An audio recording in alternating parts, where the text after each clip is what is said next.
You are able to see the screen now, right? Yes, sir. Visible, sir. Yeah, okay. So yesterday we started off with what is the need for numerical methods. So this was the motivational slide. We were discussing about a driverless car scenario and finding the distance within which the particular vehicle has to stop so that it avoids colliding with that person who is crossing the road, right? So that was one of the motivation we discussed. Then just it's a very brief review kind of thing. Okay. Then we have seen another scenario. Okay, like finding the stability of the system. So for that I told we need to find the area under the curve mod absolute of h of t, right? We have to find the mod of h of t, we have to find mod h of t, and then we have to find the integral of that from minus infinity to infinity, right? So there also you require finding the area, and that will help you in deciding the stability of the system. So this particular slide, I'm just showing the slide so that you can again correlate and call back whatever has happened. Okay, so that was that. Then we were discussing about the trapezoidal rule. So this was corresponding to that. Yeah, so we have derived something there yesterday. So then, so this was the example which we solved already yesterday, and we saw that accuracy will be different when we change this del x, right? So we did with one value 0.05, we did another with another value 0.01 also. Okay, and we have seen how the effect will be. Okay, and we have also seen the pros and cons kind of thing. If you take a small del x, then we saw that number of computations generally increase, but most likely the accuracy will improve, right? Those kind of things we have already seen, right? Then we discussed about, yeah, that was an example. Actually that was the example for numerical differentiation. So and this was a theory for that. So we discussed about the numerical differentiation and also the numerical integration techniques, right? So in this numerical differentiation technique we have taken there are many ways of doing approximation. We have taken the simplest approximation, like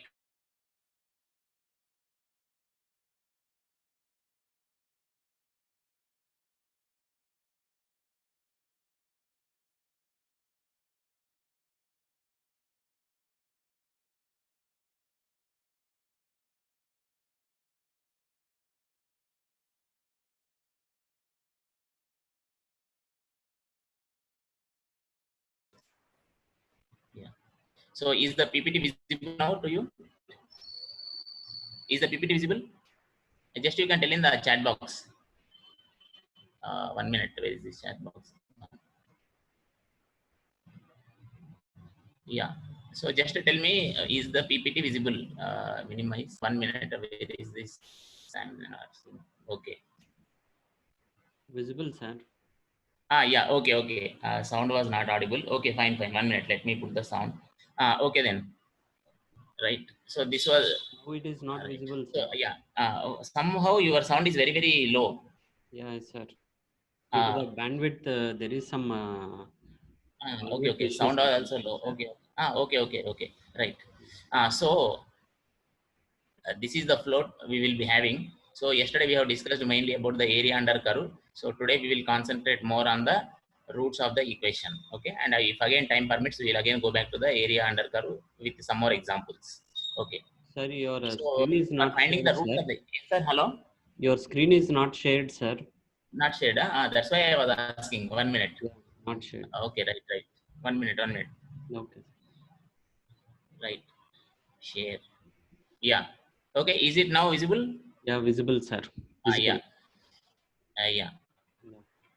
So, so yesterday we have discussed about the area under curve, some simple techniques. So today we will concentrate on the next topic, that is roots of the equation. Okay. So in roots of the equation, we will see something called graphical method, then Samadvikhandan, which is the bisection method, then the Newton-Raphson method, and so on like that. Okay. So let me go to the handwritten kind of stuff. Let me go to the handwritten kind of stuff. Let me close this part. Yeah. So I'm opening a new thing. So let me share this. Share. Okay, right. Okay. So I just wanted to know from the audience. So let us start the interactive session now. If suppose someone asks you, find the root of an equation f of x equal to 0. If someone asks you, find the root of an equation, maybe you can. Yeah, I'm waiting for your answers. I'm waiting for your answers. If someone asks you, what is find the root of an equation f of x equal to 0. So geometrically, what does that mean? See, whenever I'm asking a question, most probably the answer will be there in the slide itself. So you have to just see the slide and then you can answer it very easily. You can just see the corresponding slide and try to answer it. If suppose someone ask you find the root of an equation f of x equal to 0. Geometrically, what is that you are trying to find there? That is the question. Yeah, I'm waiting for your answers now. You can see the slide and tell. Something is written in the slide. It is a point where the curve touches the x-axis. Okay, right, good. Okay, right. Okay, good that you have not directly copied whatever sentence I have given in the slide. Okay, you have written in your own words. Good. Praveen sir. Okay, Praveen sir started the answering. Okay, good. Right. So, uh, as a so there are two ways I have shown here, right? So one is if you see towards left it is negative and towards right it is positive, and in the other case it is like towards the left of x naught, where it is cutting the x-axis, it is positive, and the other side it is negative. So generally you might be seeing these kind of curves, and you will be given some x1 x2. Generally the scenario will be like this. You will be given some x1 x2 approximate range in which the root might lie. Okay, approximate range in which the root might lie, and then you are supposed to find the x naught where this curve is touching or crossing this x-axis. Okay, and that we will try to achieve in different ways. Okay, so from some simple techniques to some different complex techniques we will try to discuss. Okay, so the so generally you will be hearing this f of x1 is greater than 0 and f of x2 is less than 0. So this particular scenario you are able to see in this figure number 2. Okay, or it may be something like this: f of x1 is less than 0 and f of x2 is greater than 0, which you are able to see in the figure number 1. Okay, so this is the x1, this is the x2. So okay, and at x1 it is negative and x2 it is positive. So this scenario. So generally these are the two scenarios you might be dealing. But there can be another scenario. Here it is like it is crossing the x-axis from negative to positive or positive to negative. Okay, but there can be another scenario. Can you guess what is that scenario? See, here I am showing there is a root at x naught. Here there is a root at x naught, and one of the number is negative, another side, one side is negative, another side is positive. Okay, in both these figures, there is another scenario where x naught is the root. Can you guess that? You can tell the answer in the chat box. Why, sir? My side, I think I have put full volume. I am also a bit shouting. I am talking as if I am shouting. Hello? Other people only, is this a problem for only one person or other people also? Praveen sir is telling voice is not audible. I'm talking with loud Audible. voice only, audible, right? Okay, okay. He is audible, Right. no problem, Sir, sir. maybe you can log out and log in, sir. Yeah, other people it is audible, right? Okay. So probably Praveen sir, you can just log out and log in. Maybe that will clear your problem. Okay, right. Thanks. So now let us come to the question. So here I am showing two scenarios where x naught is the root. Okay, but towards left side in one of the graph it is negative, another side it is positive, and even in the other graph you are seeing the same. Okay, one side it is positive, another side negative. Is there any other? Is there any other way? Like one side negative, one side positive is seen in these two figures. Is there any other way that a root can exist? That is my question. That means, can there be any other kind of graph where root is still existing, but it is not like one side positive, one side negative? Is that possible? That is my question. Yeah. So please try to answer in the chat box. I have written the answer in the slide itself, but it is hiding. Uh, okay, so just let me show you because, right, let me just put it up, right? Now you see this particular slide. Here you see it is touching only at one single point. Here it was crossing. See, in the first two figures, it was crossing from one side to other side. So it was positive, negative. But here you see it is simply touching and going, okay? So if you see towards left or right of x naught, it is either both positive or it is both negative also. Okay, as this particular scenario. Okay, so in that particular scenario, this x-axis itself is like a tangent to that particular curve. Okay, so many people will simply be missing this side. Okay, mostly many people will be thinking only 1 and 2 scenarios, but this bottom graphs which I have shown, that scenario can also exist, right? Okay, so now let us go to the next slide. Yeah, so right now there may be another scenario where the curve doesn't touch the x-axis at all. Okay, where the curve doesn't touch the x-axis at all, maybe it is something like this. Then we say there is no root for that particular equation which is given. There is no root, there is no solution. Okay, like that.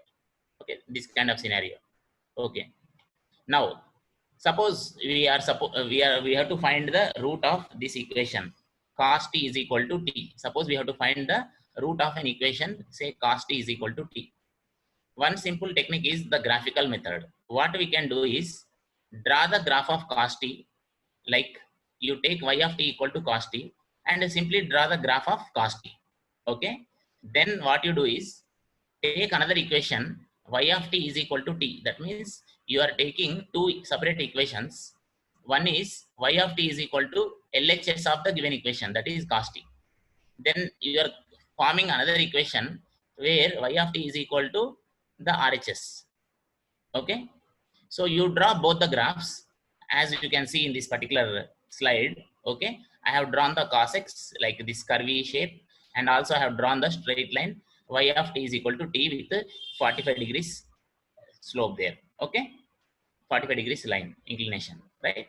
So then graphically wherever they are touching, that will give you the solution. This is one of the easiest way. So let me try to depict this using some particular software. Okay, so we will do in MATLAB also, but first let me show in some other simple software. For that, I am opening one software and I will share you that screen. Just a minute, I am just opening it. Let it get opened. Yeah, it is opening, and then right. Let me share the screen. It's opening. The name of the software is GeoGebra. The name of the software is GeoGebra. It's a free software, so I am trying to use that. Yeah, it got opened. So now I will share the particular screen. Yes. Okay. Okay. So this is a free software. Those people who attended my last FDP, they would have seen this already. But now we are telling this in a different context. Okay. So what we do is here, let me write x square. Okay. So this is x curve. That is like you can think as cos x is equal to x. That was the equation, right? Cos x is equal to x was the equation. So now here I have written just one curve like y is equal to x. So it is directly drawing this straight line. Now let me go to another. Let me go to another thing. Let me okay. Now let me go to another expression like cos x, cos of cos of x. Okay, so this is another expression, and then let me press enter. Now you can see graphically cos x and this particular line, they are cutting at some place, and you can just find out what is that place just by physical observation with your eyes. Okay, so if you want the point at that where it is cutting, you have this option. You see, I hope you are able to see the screen what I am trying to show, and it is a very interactive software. As you can see, within no time we got the answer, right? Like how much time within once the software got opened, this particular thing got opened, and I think within 1 minute we are able to see the result of what we were expecting.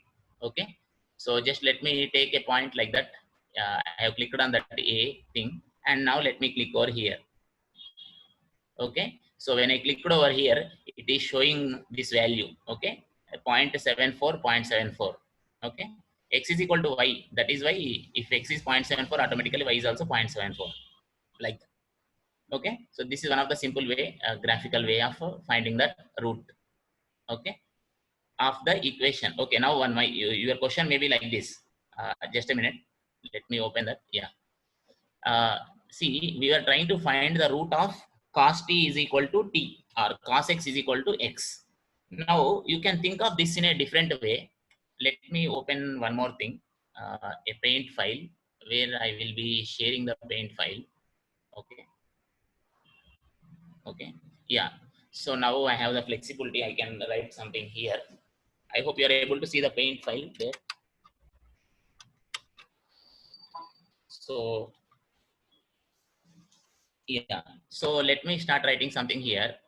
You are having cos of t is equal to t, and you wanted to find the roots of this equation. But today we have begun the class by saying that if you are given an equation f of x equal to 0, then finding the root is nothing but finding where it will touch the x-axis or where it will cut the x-axis. So what I will do is this particular thing, I will just readjust cos of t. I'm just doing some simple adjustment of this equation like this. Okay. And I will call this as my f of t. F of t. Okay. So what I'm trying to do basically is, this is now f of t is equal to 0. So I'm trying to see where this particular function will cut. Okay, where this particular function will be cutting the x-axis. Okay, cos t minus t are the t-axis. In this particular case, we can say it is as the t-axis. Okay, cos t minus t, where it will be cutting. Okay, so just let me close this. Okay, let me close this. Let me open the other next slide. Let me go to the next slide. Yeah, let me close all this. Save. Okay, so just I will share the next slides. 1 minute.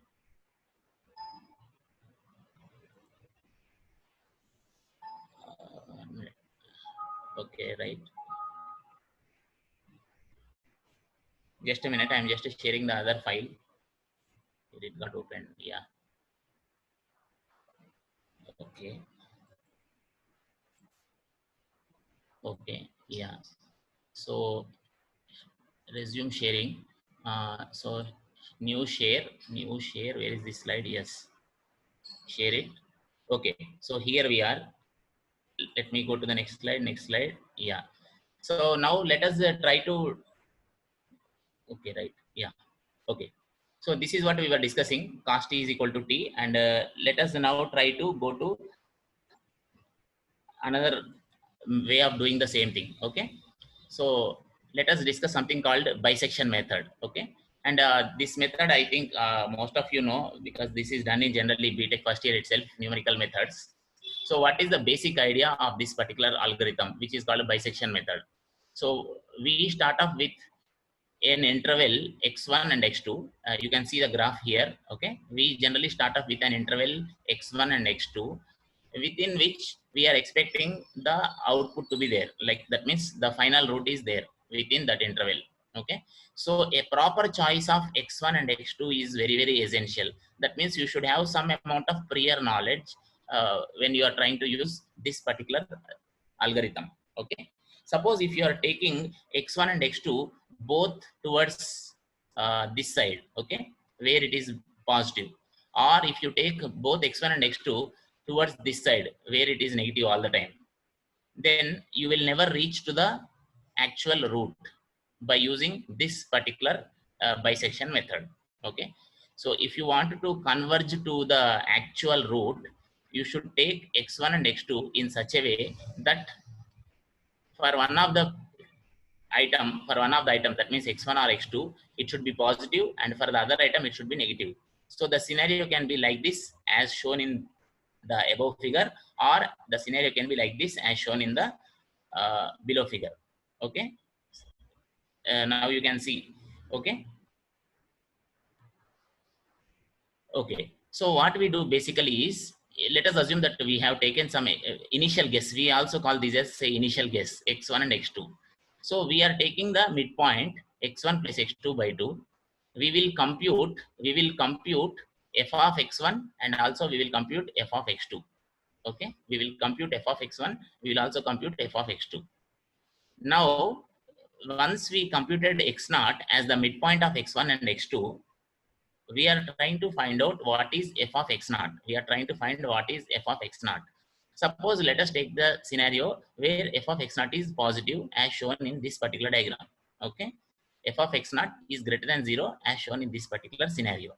Now clearly we can say that the root, see, f of x1 in this particular diagram is positive, which we already computed. See, this at x1 the value is positive, we have computed already, and at x naught now we are calculating, and this also assume that it has come as positive. Now clearly from the graph you can say that the root will lie between x naught and x2, right? The root will lie between x naught and x2. So what we will do is, we will replace the old x1, with this x naught. Okay, so that is what we are saying, reset x1 with x naught. Okay, so till now any issue? Yeah, please tell me in the chat box. Okay, we are going to write the program very shortly. Till now I think already you know, you would have read these concepts earlier. Here mainly I will concentrate on the programming part. Okay, but just as a review before directly going into the program. Okay, I'm just showing the basic mathematical steps. Okay, right. So up to now it is fine, right? Okay, yeah, is it okay, right, up till now? Yeah, I'm waiting. I'm just looking for your answers in the chat box. Okay, right. Fine. So next scenario is, yeah, next scenario is f of x naught is less than 0. Okay. That means when you computed x naught and when you have calculated what is the functional value at x naught, it may happen that at x naught the function is negative. Okay. And already we have computed the value at x2. At x2 already it is negative, you know. And now at x naught also it is negative. That means we can clearly see from this graph, the root will now lie between x1 and x naught. x1 and x naught. So we are resetting x2 as x naught. We are doing a reset kind of thing. x2 is equal to x naught. Okay, that's it. So this is the simple way, and this process has to continue till we approach the exact root. Okay, like that. So in this process there are multiple ways of doing it.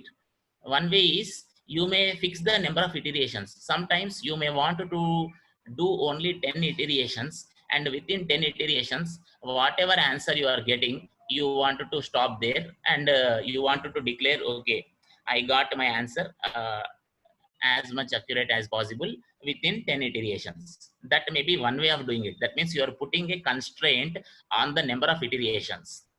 There may be another way, like you don't put any constraint on the number of iterations, but rather you will put a constraint on the accuracy.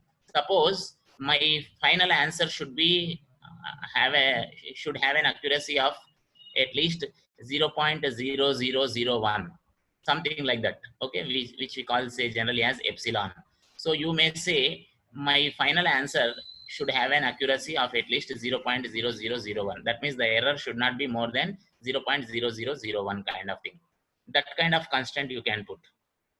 Okay, right. So right. So let me go to the next slide, and let us try to implement this particular thing. Okay. So let us go to the MATLAB and try to implement the very simple way. Now, what I will do is, I will just show only the raw model or the basic model of doing this particular problem. Okay. There will be more better ways of doing it. I am just showing you the very raw model. Okay. So let me go to the MATLAB now. Okay, MATLAB. Okay, So online MATLAB, I will share the screen once the MATLAB thing is opening. Yeah, start sharing the MATLAB thing. Yes, so it's opening. Yeah, it's opening. MATLAB thing is opening. So just let us wait.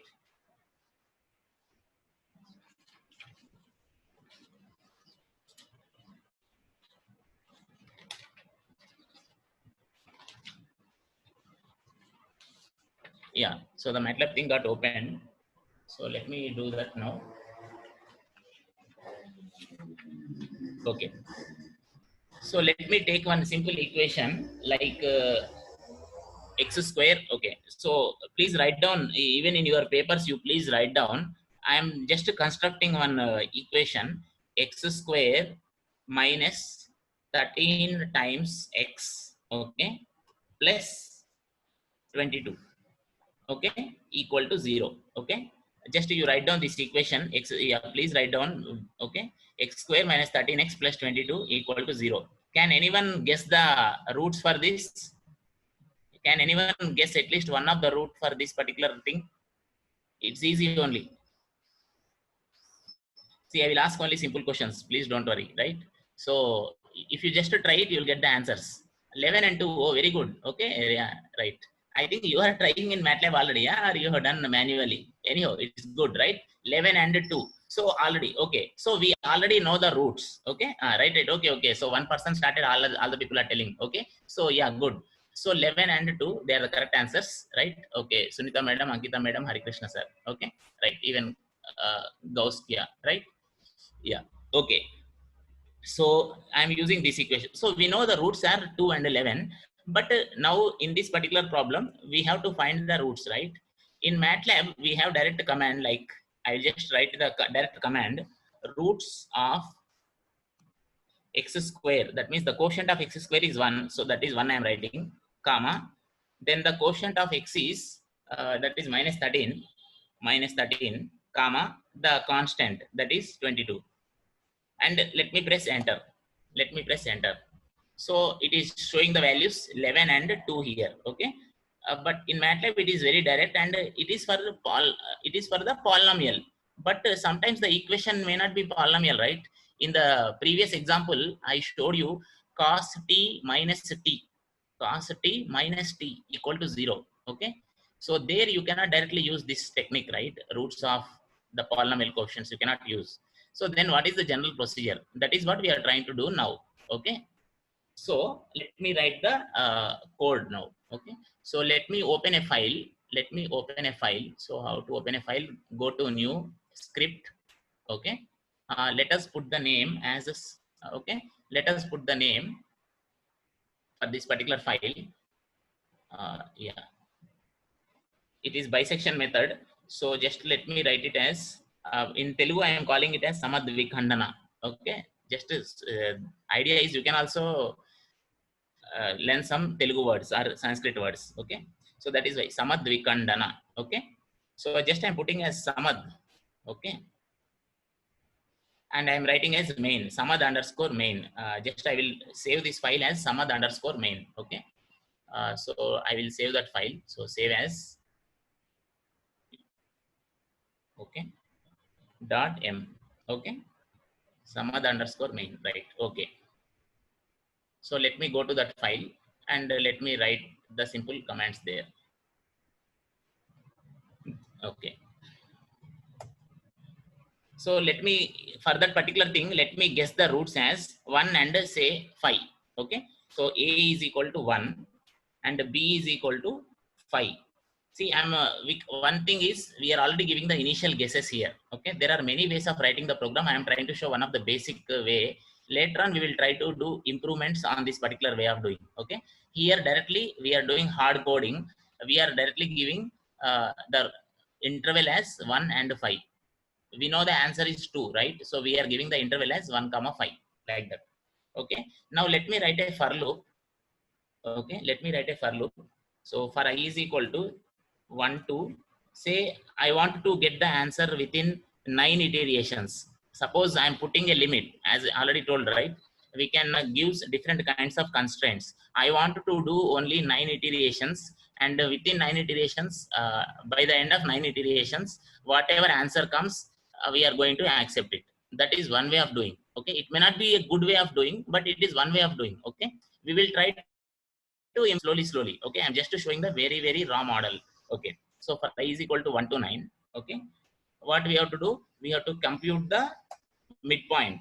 We have to compute the midpoint of that x1 and x2. See, this is A is like x1 and B is like x2. Okay, otherwise let me use the same notation which we used in the graph. Okay, x1, x2, these are the notations used in the graph, so let me use the same notation. Okay, so now what I will do is I have to compute the x0, assuming x0 is the root.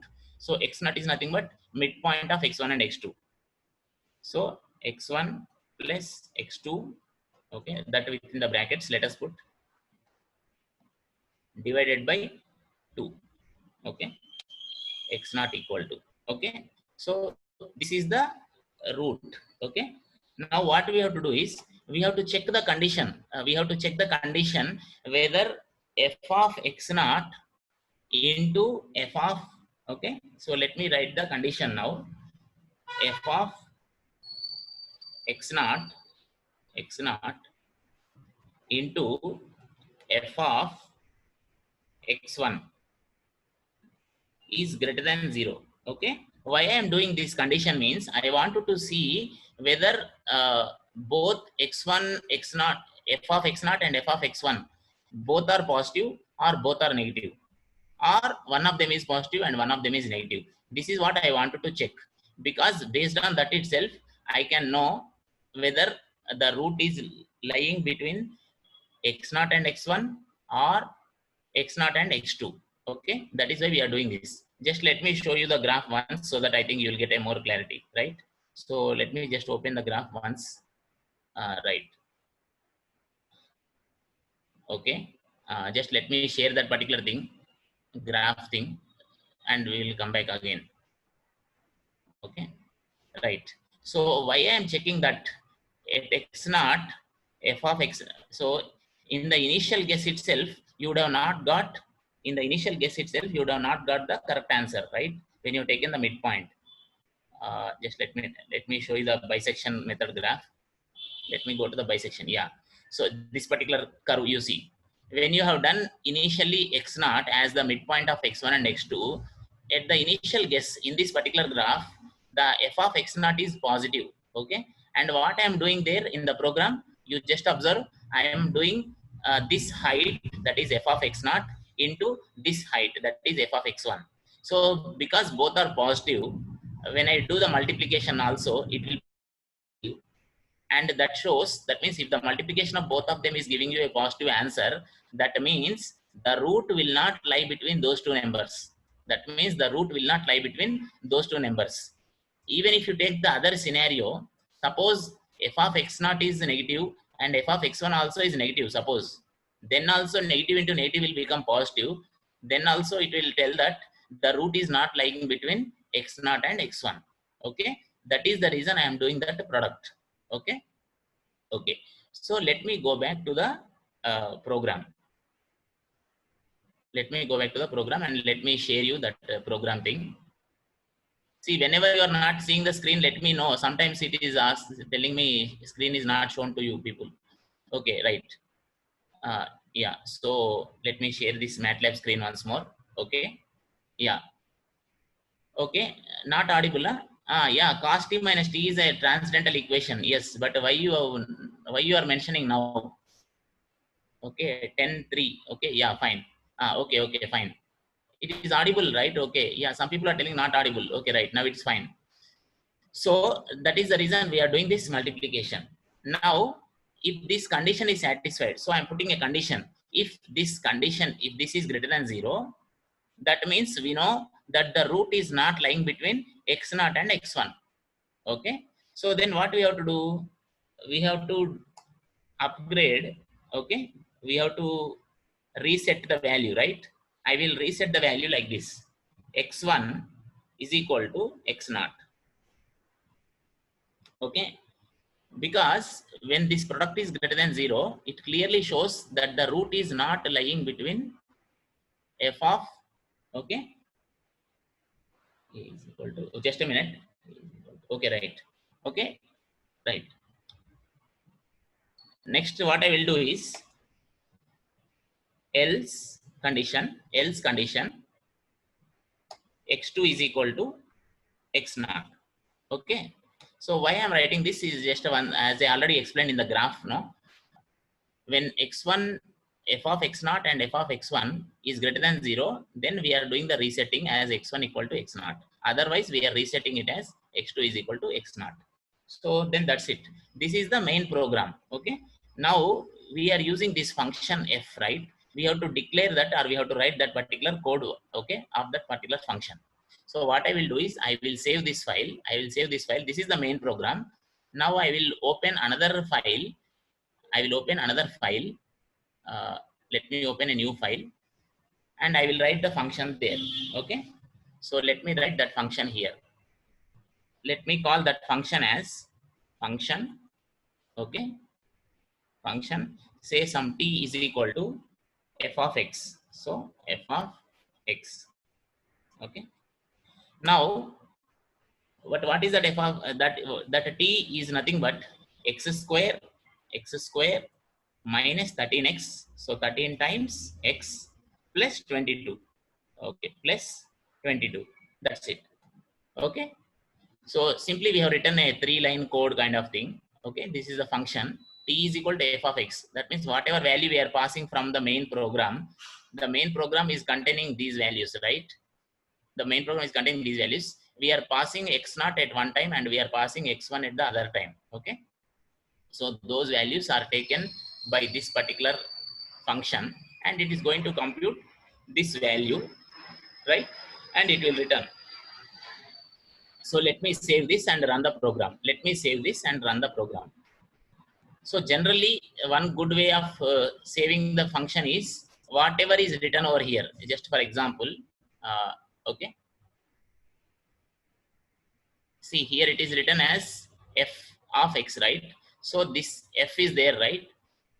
So that itself you put the name as name of the function. That is the good way of doing it. Okay. Though it is not compulsory, it is a good way of doing, because ultimately what we want is the main program and the function. The main program and the function which you are calling, both should lie in the same directory. Okay, a path should be same. Okay, that is why we are putting the same name. That is the best way of doing it. Okay, save. Okay, save. Okay, so f dot m I'm putting, then I'm saying okay. Now let me run the main program. Let me run the main program and see what is going to happen. And one more thing, we are not printing the output, right? We have to print the output. So let me write one more extra line. Just one minute. Let me write output. Let me write one extra line. Output is the approximate root is the, okay, let me write the root is, okay, and the value is nothing but the value is getting stored in x naught finally, right? So let me print the x naught value. Okay, let me also mention the root obtained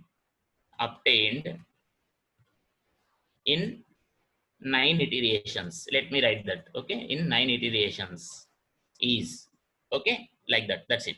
So let me run this program now. Click that and you can see 1 minute, there is some small issue.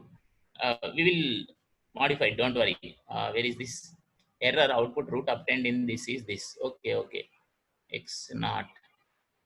Okay, okay, just a minute, it will be clarified, don't worry. The root in the 9 iterations is, okay, right, okay, right, no problem. What we'll do is simply remove this. Initially let us put like this much. Okay, simply I'm putting x naught. Let me run this program once more. Yeah, see, you can see the value 1.9922, 1.9922. Okay, so we know the answer is 2 and we got the accuracy as this 1.9922. You can just see how much accurate the result is coming. Okay, so this has been obtained in 9 iterations And suppose now let me change the value. Instead of 9, let me take say 12 values. But you please write down 1.9922. I am also writing down in the chat box just for comparison sake. Okay, this is when you are taken the 9 iterations. Okay, okay, just I'm putting in the chat box so that it is like a reference. Okay, now I have changed the value of iterations to 12. Let me check what is going to happen at this point of time. Okay, yeah, you can see now the answer is 1.9990, and this is more accurate than the previous value. Got it? 12 iterations. Okay, now the question is how many iterations you have to do. Okay, so you have to think about many other issues like how many iterations I have to do so that I will get the desired amount of accuracy. Okay, that is a issue to be discussed. Okay, but I am not going into so much details. Okay, I am just giving the raw model.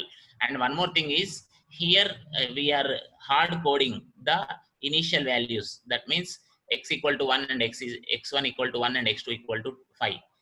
If you want to improve the program slightly, okay, instead of directly hard coding, now I am telling the, see, initially I told the best way of writing the code, but we have to improve the program, right? It always the root cannot lie between 1 and 5. Okay, so we have to write in a more generalized way. So I'm just trying to improve slightly, not much. So what I'm doing is x1 is equal to, you can ask the user, input enter the lower limit. Okay, in lower limit that you are asking the user to give. Okay, so that will, whatever the user enters, you will take it. Then similarly I will copy paste and I will change this slightly. Okay, okay, x2 is equal to input enter the upper limit. Okay, so x1 x2 are obtained in that way. That is a small improvement than the previous case. And the similar number of iterations, so here we have done with respect to the number of iterations. Another way of doing is, just I'm giving you idea, I am not now typing the whole commands. Another idea, maybe you can use a while loop. Just I'm telling some ideas. Okay, you may use a while loop and you may use some epsilon, and you can see whether the accuracy is reaching some 0.0001 kind of thing. Okay, for that what you have to do is, you should have old value of x naught. If you wanted to do like that, you should have old value of x naught and you should have new value of x naught. You take the difference between them.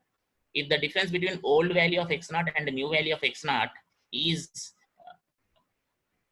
less than 0.0001, stop your running the program like that. Okay, that kind of logics also you can use. Okay, but I'm not going into the details or writing of that code. Okay, because we have many other things to discuss, right? So what we will do now is, okay, so we will go to a next slide and then we will write one more program corresponding to that. Okay, so let me go to the slides.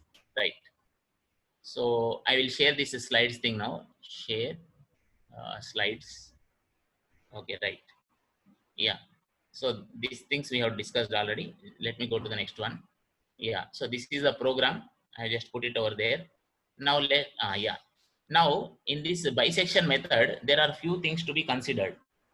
This is some one of the simple bound we calculate.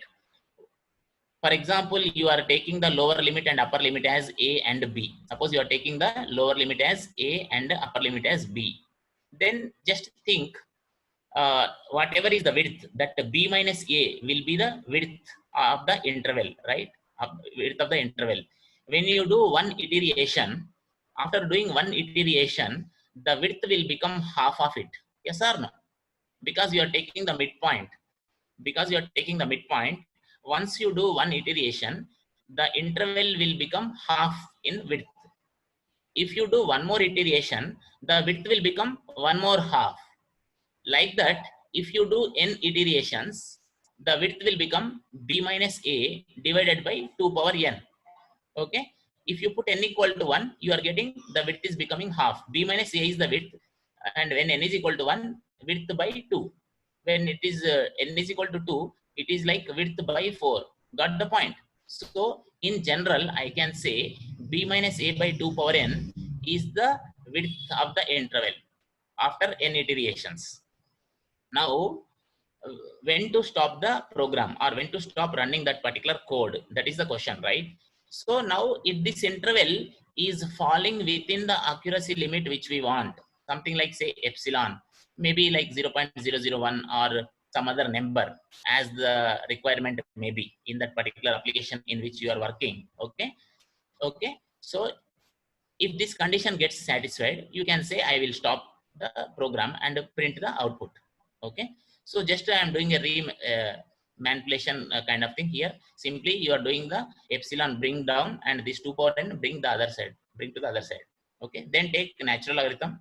Just you have taken logarithm and then you are taking only n on one side, all of the terms on the other side. So this particular equation is showing you, this particular equation is showing you how many minimum iterations are required, how many minimum iterations are required to achieve the desired accuracy called epsilon. Please understand. Okay, right? So this equation is giving you how many iterations are required to achieve the desired accuracy of epsilon. Okay, right? You can even think in another way. If suppose you are fixing the number of iterations,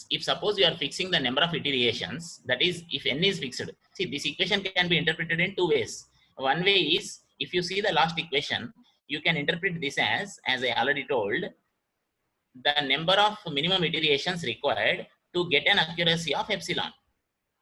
Okay, that means epsilon is fixed here and you are trying to guess what is the minimum number of iterations required by using this equation.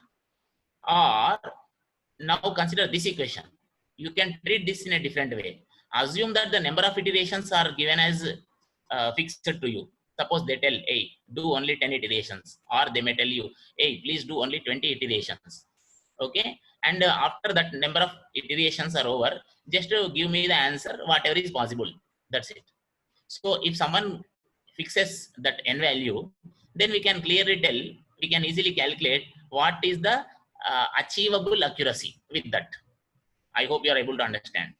If n is fixed, you can directly calculate b minus a by 2 power n. Some value will come, and that is the maximum possible accuracy which you can get. And below that you cannot go. That is the way of interpreting these two equations. It's a simple thing, but a very important thing, right? Okay. Now let us go to the different one. Okay, Newton-Raphson method. So here we use the Madhavan series. When you heard the name Madhavan series, you might be wondering, but that is nothing new to you. You already know Maclaurin series. Okay, but before Maclaurin used it, Madhavan used it in India.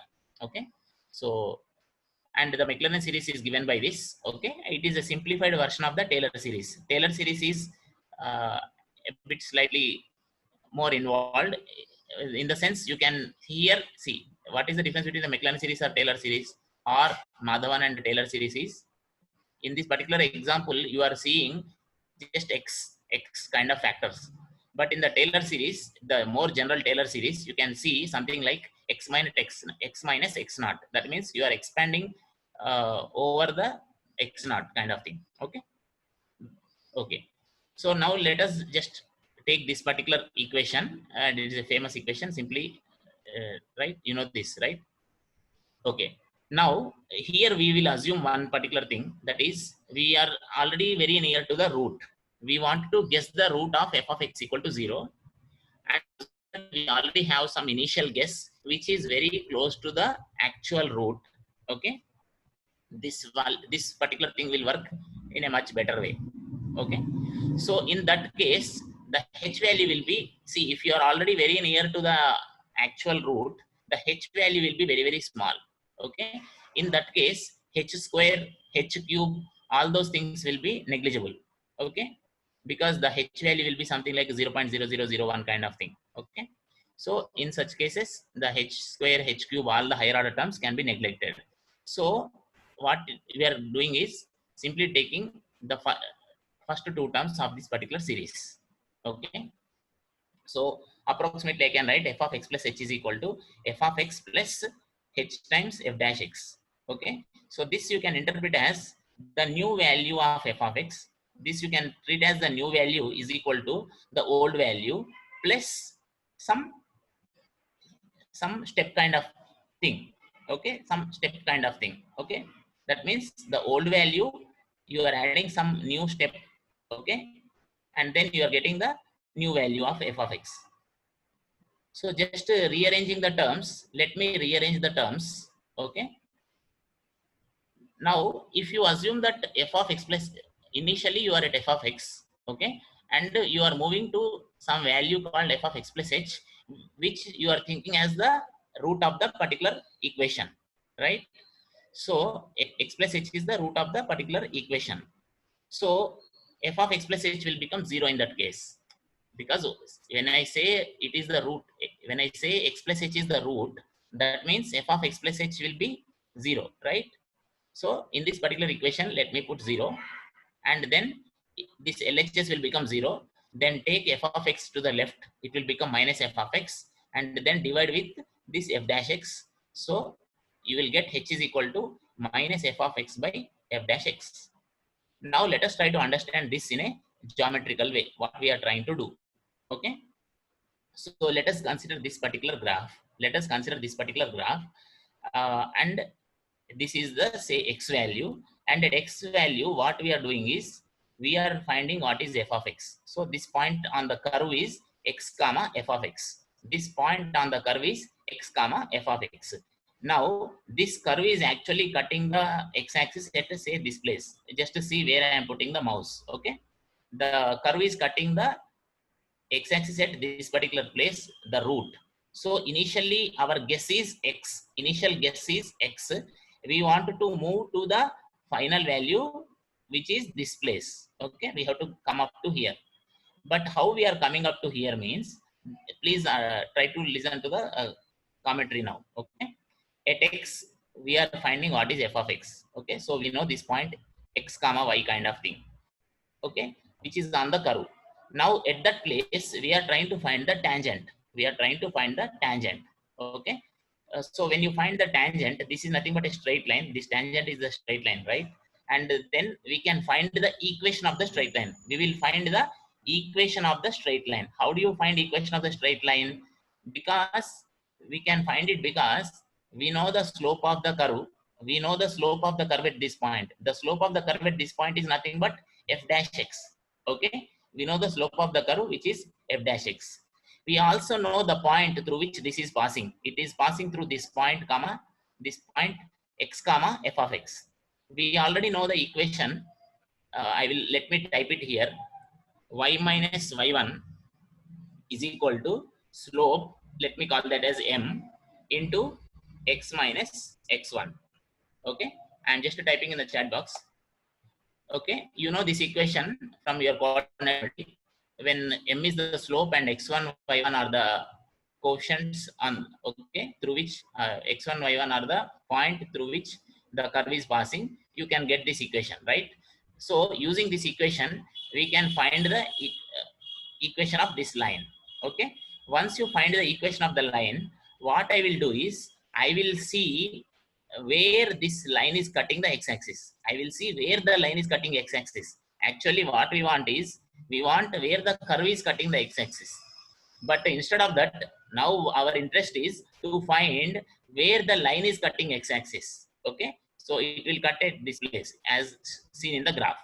But how do you find this point? How do you find this point where the line is cutting x-axis? Can anyone tell in the chat box? Now I am asking, you know the equation of the line. I wanted to find where the line is cutting x-axis. So can anyone tell in the chat box? Already the equation of the straight line is given here. Okay, this m is nothing but f dash x. Okay, now just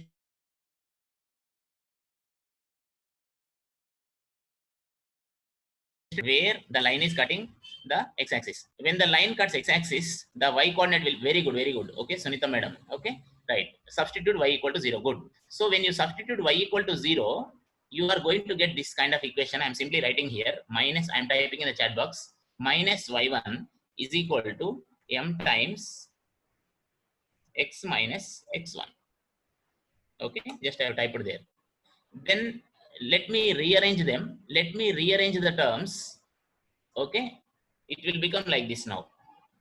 Okay, I can just get a new value of x. Okay, by rearranging the terms, I can get the new value of x. Okay, so please understand, x1 is already known to you. That is the initial guess. This x which I am seeing is the initial guess. That is x1. Okay, so you are able to compute the new x using this particular equation. Okay, which I am highlighting in the okay, right. And we will continue that process. So in general, I am writing now, if xn is the root at nth iteration, and if a n plus 1th iteration, it is x of n plus 1, then you can write x of n plus 1 is equal to x of n, okay, x of n, and then to that we are adding extra step called h. Okay, so that is nothing but I will substitute this value of h. So xn is there, that means old value, okay, plus some step size kind of thing, okay, which is given by this. Okay, so let me go to the next slide, and we will also write the program now. Okay, just once you understand the theory. Okay, right. So whatever I already given the equation, I am simply putting in a different way. Okay, already in the chat box, whatever I have typed, okay, the same thing I am writing in a different style. You see, this is your m, this is your m, okay, and this is your y1, this is your y1, okay, and this is your x1 kind of thing. Okay, but I have written in terms of general, so it is n n n instead of 1 1 1. Okay, right. So now let me implement this in MATLAB. It is very simple now. Let me go to the MATLAB and let me share the screen. Let me share the screen of the MATLAB. Share. Let me open this. Share this MATLAB. Okay. Share it. I hope you are able to see the MATLAB screen now. Right? Okay. Right? Yeah. Okay. Right. So let me now open new file. Let me open a new file. Where is this gone? Just a minute. Yeah. Let me open a new file. Yes, new file. And let me start typing the main program. Let me take some equation now. See, for writing the code, we have to get some equation, right? So again, let us take the same previous equation, x square minus 13x plus that, okay, plus 22 kind of thing. So what I do is, we know the root is already 2 and 11, but I will start with, say, some x is equal to 1. I'm writing the main program, say x is equal to 1, I am starting. Though I know the root as 2, okay. Again, I am writing only the rough model or the basic model of this particular program. Improvements can be possible, okay, right. Now again, I am using the for loop, say for I is equal to 1 to, suppose I wanted to do in 9 iterations, okay, maximum. I'm just fixing the iterations now, suppose, okay. Then I will say new x, okay, new x value is equal to old x value plus some step size. So what is that step size? I am doing that minus, I have to do f of x by f dash x, right?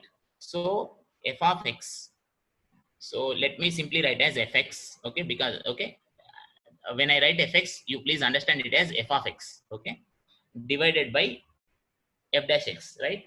So let me simply write as f dash, okay, f dash x, okay, or simply put say f dash, okay, that's it. This is your main program, and finally I have to print the answer, right? So let me print the x value, that's it. This is your main program, and let me save it. But now one thing you should be careful, you have to pass on some value here, okay. It is not simply writing okay, fx, okay, we have to pass on some value. What is the value I have to pass? That is this value itself, x value. So I will write as fx of x, and here I will write as f dash of x, okay, that's it. Okay, so now I have to declare two functions. I have to declare two functions. That means I have to write separate code for these two functions, which is fx of x and f dash of x. Okay, right. So let me save this main program with some name. So save as, let me name it as say Newton Raphson. So nr underscore main, nr underscore main. Let me say okay. Okay. Next, what I have to do, I have to declare this function fx of x, right? So let me open a new file. Let me open a new file. I hope you are able to follow. I'm telling very slowly also, right? So that there should be no confusion for even a slow learner. That is the purpose here. We are doing in that way. Okay. Because already a fast learner may be learning at a different place also, right? So I'm mainly concentrating on even slow learners. They should never feel that, oh, it is going on very quickly and I am unable to follow. And I am also trying to pick up a very simple way of doing the coding, but anyhow there will be some kind of errors in these coding, because I am taking the simplest cases.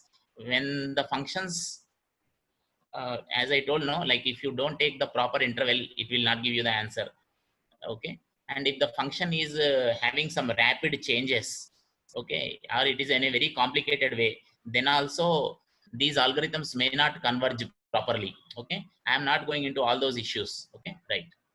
Because the main motivation is to uh, create interest in the subject rather than to frighten the people who are attending the class. Okay, that is the main thing. Okay. So once you get interest, you can even read the complex things on your own. That is the purpose of this class. Okay, right. So now let me go here. I have to write the function fx of x. So I will write like this. This is the syntax function. Already we have seen one program function. So let me call the value as some say t. Okay, is equal to fx of x, right? So fx of x. Okay. And then, but what is that t? That t is nothing but that x square kind of thing, right? So x square, so x square, so where is that x square? 1 minute. X square minus 13x, 13x, so 1 minute, 13x, 13 star x plus 22, plus 22. Okay, so that's it. That's it. Okay. Yeah, so this is the function. So let me save this. And I already told you, it is better to save with the same name, whatever name you are seeing here, fx. So you save it as fx.m, like that. Okay, so save as fx.m, fx.m. Okay, already one dot is there. Okay, right. Now you have to declare one more function. Please remember, see, we should always remember the flow. We should always remember the flow of doing the problem. Now, so main program I started, in that main program I am using two functions. One of the function I already declared, right? I have saved the file. Now this new function, that is f dash, we have to find out, or we have to write the code for that. So what I will do, I will go to a new file. Okay, I have to write the function now. Function, okay, that is f dash of x. Okay, f dash of x. Let me call this is there in some p equal to. Okay, the value is coming in, say some p, f dash of x. Now what is that p? P is nothing but, now we have to find the derivative of that. Can you tell the derivative of this equation? We have this x square, 1 minute, x square minus 13x plus 22. Yeah, please tell the derivative in the chat box. We have to write the function. Only if you tell, I will write. I am waiting for the answers from your side. I am waiting for the answer from your side. Yeah, 2x minus 13. That's it. I will write that same thing here. Okay, whatever. So if answer comes, credit goes to the persons who told the answer. Okay, right. Gautami madam, Yerva sir, Yerva madam. Okay, right. So 2x 13, 2 into x. Okay, so let me type here 2 into x minus 13. That's it. Okay, yeah. So this is the function. Let me save this also. Let me save this. Save this as f dash, right? F dash. That's it. Okay. So I think we have written the program. Maybe if there are any errors, we will check it again. Now let me run the code. Okay, I'm running the program. Oh, it gave the correct answer 2. See, I hope you are able to see the value 2 is coming in the command window. It has given the exact value. Are you happy? Just tell me in the chat box. You see the command window first, then only you tell. Without seeing, don't tell. Yes, sir. Okay, right, good. Okay. Okay, so you got the correct answer, but just don't go blindly by seeing this code. There may be many places where you may not get the correct answer. Okay. Like as I told, no, convergence is an issue. Those details I'm not discussing. You can read any other good book, engineering mathematics book for that. Okay, right. So, okay, now let me see. Okay, now it is showing 2, right? But do you think it has given the correct answer? Just let me ask. So you are thinking that it gave the correct answer in 9 iterations. Yes or no? And it has given the exact answer. That is what you are thinking. Yes or no? Just tell me. Yes or no? Yes. Okay. But let me show you one trick here. Okay. Let me show you something different. Let me put, okay. Let me just modify here slightly. Format long. Okay. Okay. Just what I am doing, you see now. You are thinking that it has given the correct answer too, right? But is it correct or not? See, just see here. I am doing format long and I am pressing the value of X. Okay, even in format long, it has given the exact value to itself. So that means it has given perfect answer.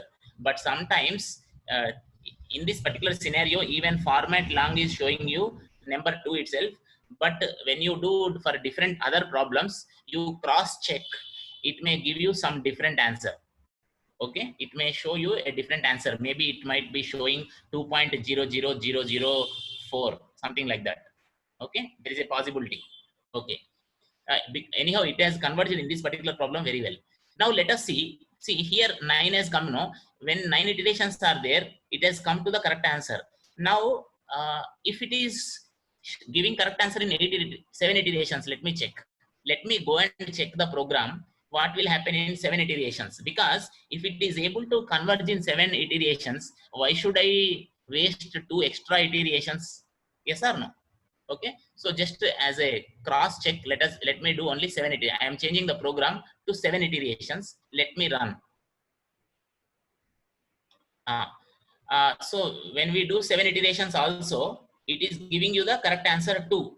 That means you don't even require 9 iterations. 7 iterations are also sufficient. That is what you are able to see from here.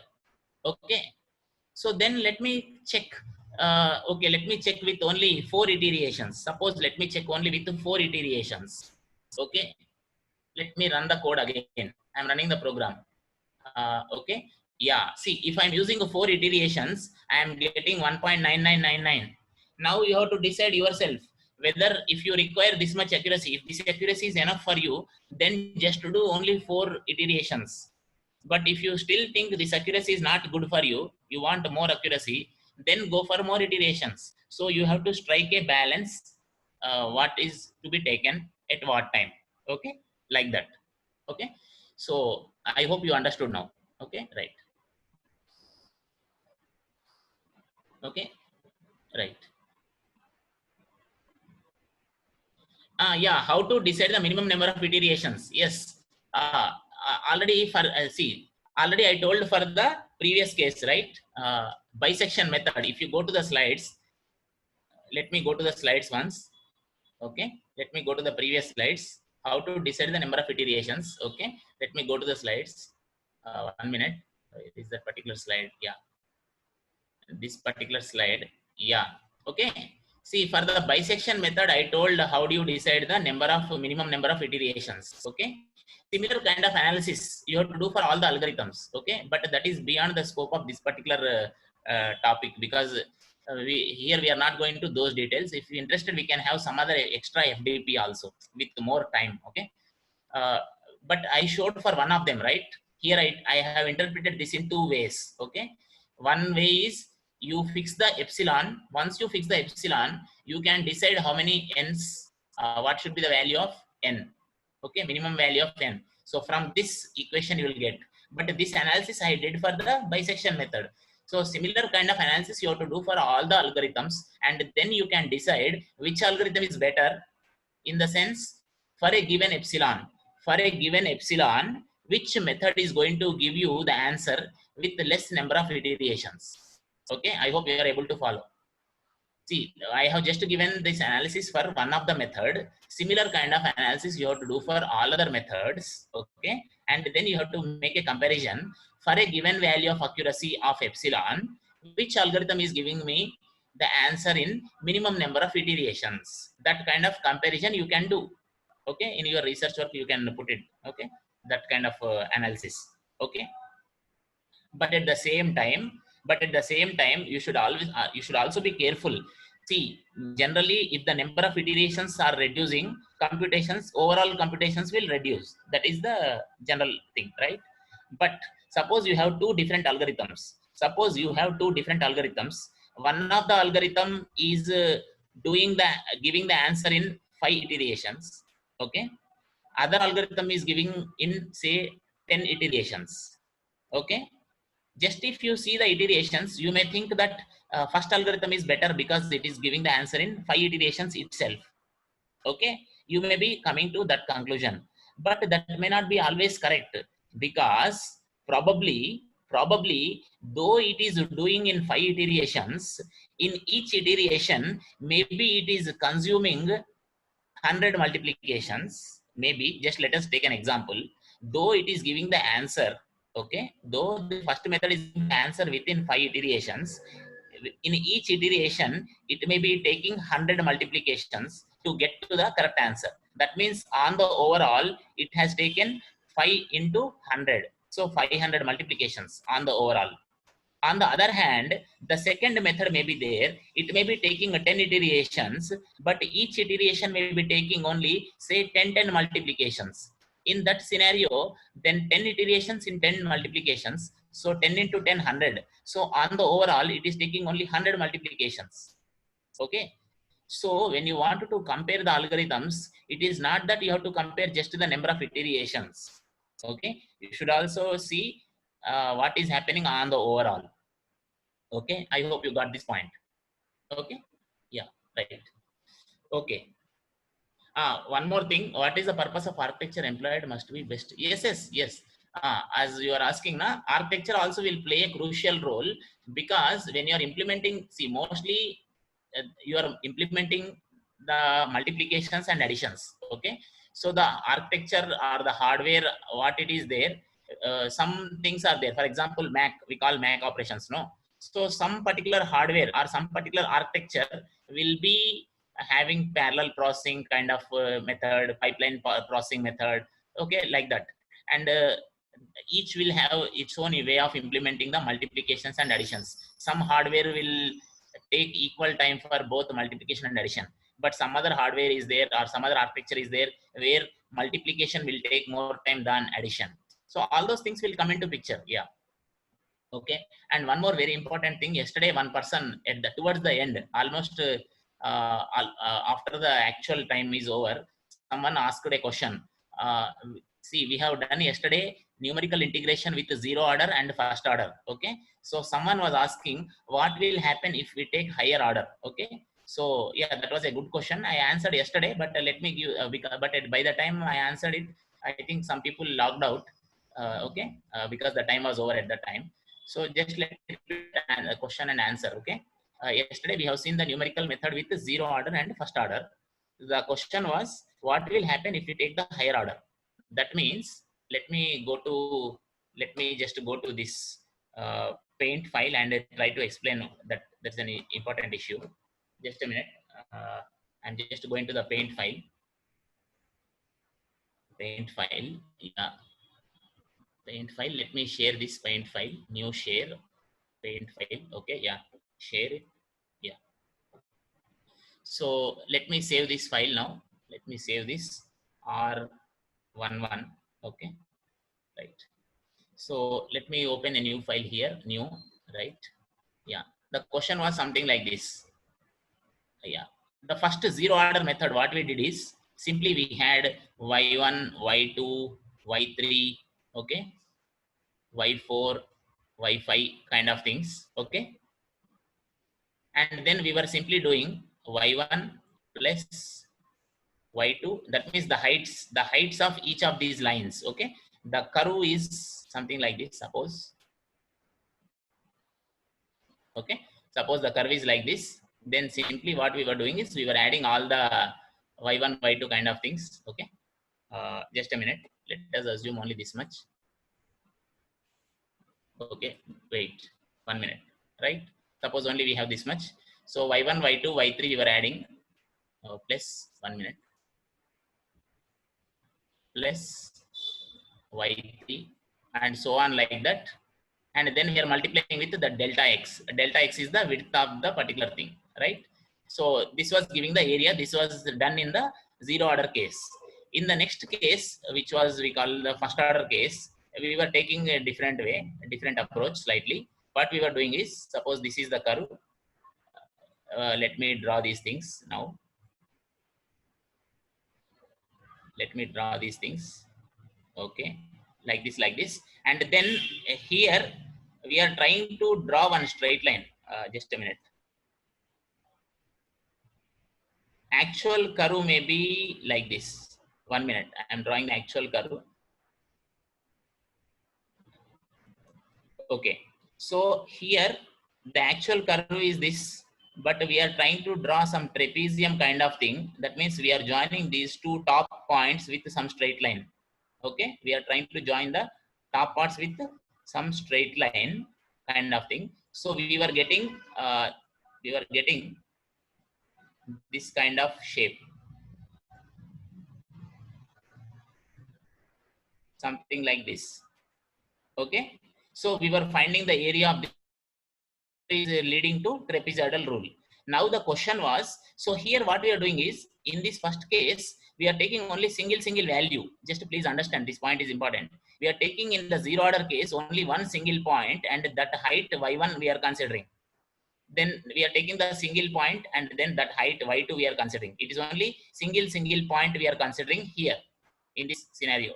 But in this scenario, we are considering two points on the curve. We are considering two points on the curve. Here we consider only single point at a time on the curve. Here we are considering two points. We are joining them, and we are trying to find the area of this slab. Okay, area of this slab, and then we are finding that formula. Okay, yesterday we got it. Now the question was, what will happen? See, here it is a straight line. Here it is a straight line joining. Now the question was, what will happen if I take higher order?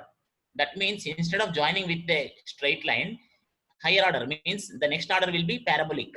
So if I take parabolic shape and join the points, can I get more better answer? That was the question. Yes, there is a chance. For example, in the Simpson's rule, already you know the Simpson's rule, this is what is done actually. Okay. In Simpson rule, we consider the parabolic representation. That means instead of taking 2 points now, in the Simpson's rule, what we'll do is we will take 3 adjacent points.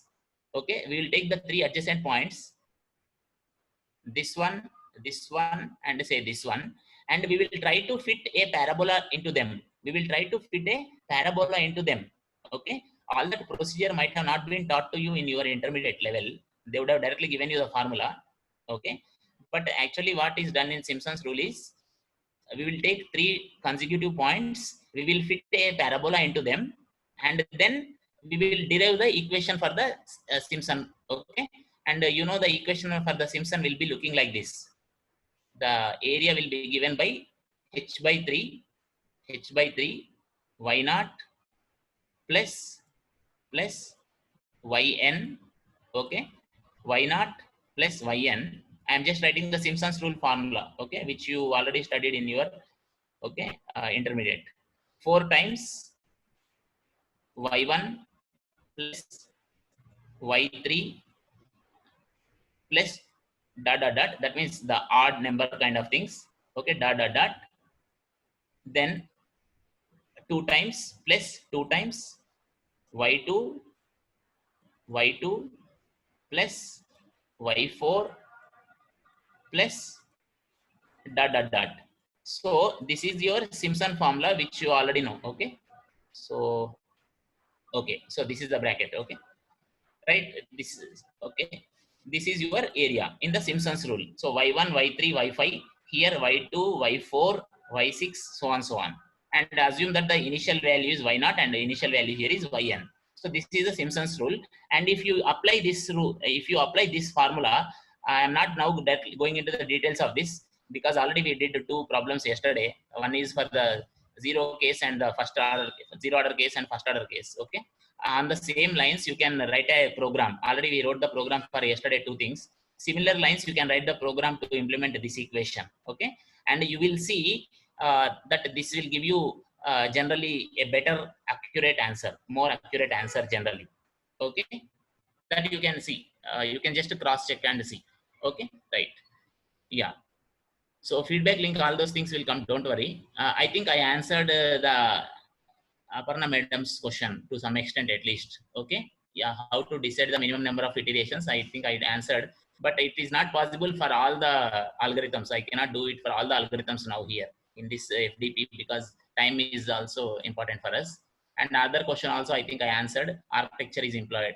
Which architecture to be employed? Okay. Yes, it depends on the various types of architectures. Okay, right. Any other people also can ask the questions. Otherwise, I will move to the next particular topic. So let me close this paint file now temporarily and let me go to the slides once more.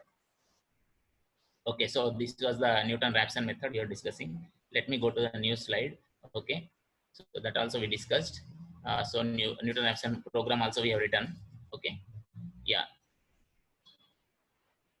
Okay, so now let me show you a different way of writing the program for finding the root. Okay, so let me come to MATLAB. I am not giving any specific name for this algorithm. I am now going to write some program for finding the root of the equation. I am not giving any specific name to it. Like I am not telling it is a Newton-Raphson method or bisection method. I am not giving any name, but I am doing in a totally different way. Okay, so let me open a new file. Let me open a new file. Just I will come to that. Okay. Yeah. So I'm writing the first program I will write and then I will try to show how it is working. Okay. So x is equal to line space 0 to 10, suppose. So what it will do, just let me show you. Okay, let me do here itself. In the command window itself, I will try to do first. Okay. So that some of the things I will show in the command window so that you will understand what is this doing. Okay. Yeah. So when I have written line space 0, 10, okay, it is giving totally 100 values. You can see column 100. So it is giving totally 100 values to you from 0 to 10. Okay, that means it is increasing at a step of 0.1, 0.1, right? Approximately, right? So you can see now, okay, yeah, right? Approximately it is increasing by 0.1, 0.1. That is what you can see over here, right? Okay. Then let me say y is equal to function evaluate, okay. I am writing something called user defined function. I am saying something called user defined function, user, okay, function. User f, let me call, I am going to define one function, user defined function, which may be like our x square minus 13x plus 22. Okay. So that function I have to evaluate at a value called x. Okay, that we will do later. Okay, this FEVAL is a MATLAB function itself. Okay, right. Then I am simply plotting that xy. I am simply plotting that. Okay, I am plotting the xy. Okay, right. That's it. So now what is this function is the question, right? This function I have to declare. Let me call this as my main program. Save as say main. Okay, main underscore one. Let me call it as main underscore one. Okay, that's it. Now I have to declare this function, right? User f. So I will open a new file. I will open a new file, new script. I will say it as, I will save it as user F. Okay, save as. Sir, Let, Vikram sir. yes sir, yes sir, we will try to conclude because it is very near to No, 11, sir, right? we are visibling only paint screen, sir. Oh, then thank, oh sorry, right. Okay, then I will just share it. Yeah, thanks Okay. for reminding. Okay, Okay, thanks sir. for reminding. Oh, then you should have told me just when I started. Just now Okay, I haven't seen, sir. anyhow, at least ఇప్పటికైనా చెప్పారు, మంచిది, ఇప్పటికైనా Okay. చెప్పారు. Right, okay, 1 minute. So where is this MATLAB thing? Right. Already main program రాయడం కూడా అయిపోయింది మరి. సరే, any I will again just go back. ఇప్పుడు కనబడుతుందా, MATLAB కనబడుతుందా? Yes sir, visible sir. Okay, right. So what happened to this? Wait 1 minute. So just like, okay, then let me go to the main program once more. I have written a simple few lines. Okay, I am generating some x values from 0 to 10. I am generating some values from 0 to 10 with some gap. So by using this command, line space 0 comma 10. Then I wanted to find the root in this interval 0 comma 10, right? Okay, so what I am doing is I will be defining a user defined function user f after some time. Okay, I will define that after some time. So that user defined function, I will be giving the input as x, some initial x I will be giving to it. Okay, and that will be evaluated. So this f eval is the function evaluation. Okay, it is the function evaluation. And then finally I am plotting the x comma y, that's it. Okay, I am simply plotting x comma y. That means for different values, basically what I am doing is for different values of x, I am trying to plot f of x, that's all. Okay, but I am writing in a slightly different way rather than directly. See here itself, you may be thinking why I am not doing this way. Directly I can do here like this, x square. So x dot cap 2 minus 13 times x, 13 star x plus 22. Directly, see, if you don't want to use any functions, if you directly want to write only one program, which is the main program, you can simply write in this way. Okay, but I am trying to write in a slightly different way using functions. Okay, even these three things if you write, that is enough and you can run the code. Okay, just let me run this code and see what will happen. Like this, as it is, let me run and see what is going to happen. Okay, let me run the program. Okay, so I'm running the program and some graph is, I think, coming. It has come. No. Yeah, it has come, right? Yeah. Okay. Yes. So the graph has come, right? But now you see, is it touching the x-axis at any point? It has given some graph. Okay, it is not touching the x-axis at any point. Why it is not touching x-axis? Yeah, it is touching. See, x-axis means here. See, you should not see the bottom x. See, one thing, when you are seeing this graph, at the first sight, you should not see, maybe you got accustomed to seeing the bottom part of the graph. Okay, and then by seeing the bottom part, you are thinking, hey, this is not touching the x-axis. No, x-axis is not this bottom line. X-axis is here. Okay, x-axis is here. Okay, you should not get confused. Okay, so that means it is crossing the thing. Okay, so but exactly where it is crossing, for what value it is crossing, if you wanted to know. Okay, if you want to know exactly where it is crossing, then at that place y should be 0, right? You should move slightly somewhere. Okay, so what we will do is we can put a grid. What we will do is we can put the grid. Okay, we will put the grid here. అప్పుడు చూద్దాం. ఓకేనా, ఇక్కడ grid అని పెట్టి అప్పుడు we can see what is the answer, right? Yeah, grid on. Okay, right, then yeah. So now you can see exactly where it is crossing, kind of thing. Or you can do the zooming. Okasari zoom chesi, we can just zoom this and try to find exactly where it is coming up.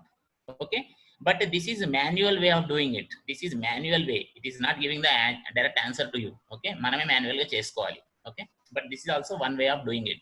Okay, so what we'll do is, as of now, yeah, just let me see if you have any specific doubts. Otherwise we will stop the session here because I have another class also after some time.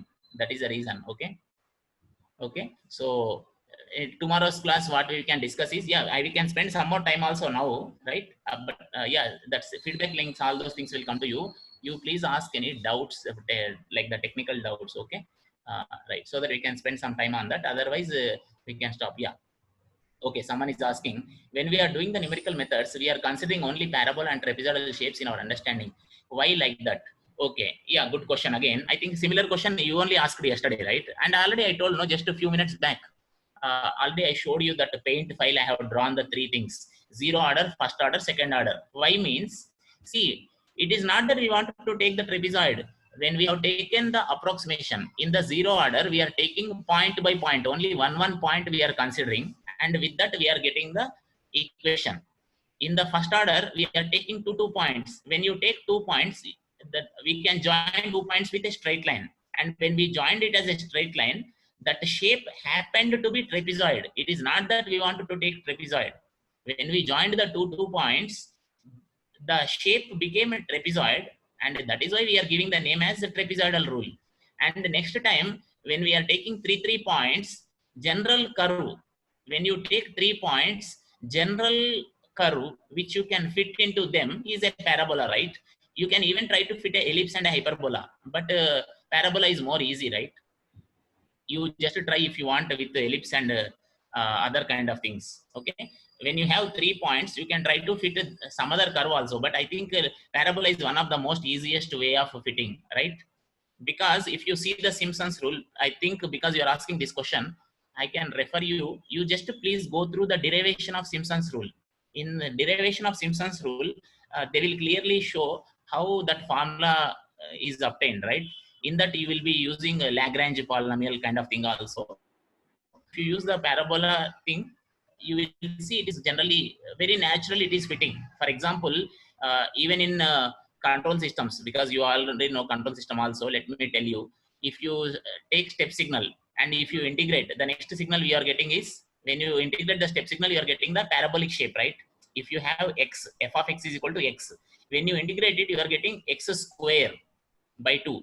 Okay, and that x square by 2 is basically, so don't think it is a natural thing to take parabola as a next step of the trapezoid kind of thing, or the straight line. When I say trapezoid, you have to think it as a straight line kind of thing. Okay, the joining of the 2 points. I hope I answered your question.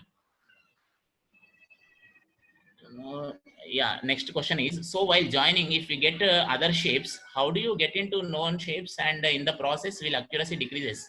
See, we are not getting different. See, if we want, we can fit different shape. See, there are 3 points, and the 3 points we want to put in the form of some equation. Okay, it is not, there are 3 points and we wanted to fit them in the form of some equation in the second order. If you wanted to fit in the second order, the natural choice will be ax square plus bx plus c. Got the point? When you want to fit 3 numbers, 3 points, x1, y1, x2, y2, x3, y3, the natural choice will be to take the equation as f of x is equal to ax square plus bx plus c. And when you try to find those values of a, b, c in terms of x1, y1, x2, y2, x3, y3, naturally that curve, the shape is a parabolic shape. I hope you understood now. Yeah. Okay, right. Okay, so that's why if someone asks good question, the answers will help all the people. Okay, so others also are encouraged to ask the questions, and very shortly you will receive the assignment. Okay, but today I have another class also, so I may not send very soon. I will try to send by around say 7 o'clock. Okay, so today by 7 o'clock, okay, you will receive an assignment. Okay. Okay, so please try to attempt the assignment. Okay, right. Thanks a lot. Prastanki నేను close చేస్తున్నాను నా వైపు నుంచి. Okay, today night by 7 you will get the assignment. Please try to attempt it. Okay, and be careful. కొంతమంది they are simply putting 1 1 1 1 or 2 2 2 2. That kind of things will not work. అందుకే నేను multiple answers ఇస్తున్నాను. You please be careful and attempt it. It will be useful for you. Thank you. Thanks, Thank you, sir. Thank you, sir.